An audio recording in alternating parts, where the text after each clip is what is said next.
அதில் ஒரு சிலர் இந்த மலைக்குறள் சமூகம், மலைகளே வாழ்ந்த சமூகம், காட்டு விலங்கை வீட்டு விலங்கா மாற்றி வளர்த்த சமூகம்.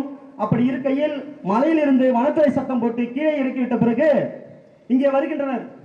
இவர்கள் கல்வி கற்க முடியவில்லை, சாதி சண்டை பெற முடியவில்லை, பொருளாதாரத்தில் பின்தங்கி உள்ளனர். அப்படி இருக்கையில் இந்த சமூகத்துக்கு பல்வேறு தொழில்கள் இருக்கிறது. இவர்கள் தொழிலானது தேன் எடுத்தல், திணை விதைத்தல், கூடை மரம் பின்னுதல்.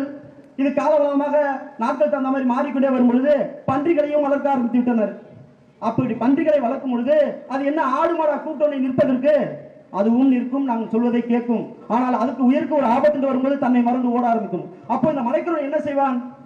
அதை பிடிப்பதற்கு கயிர்களையும் நாய்களையும் வலைகளையும் வைப்பது வழக்கம். வலையை வைப்பது தேச குற்றமா? இல்ல நாயை வளர்ப்பது தேச குற்றமா? எந்த சட்டத்தில் இடம் இருக்கிறதா? அந்த அப்பாவி மக்களை வனத்துறையிலிருந்து கைது செய்தது போல அந்த மக்களை கைது செய்து எந்த ஒரு தகவலும் சொல்லாமல் அவர்கள் தனி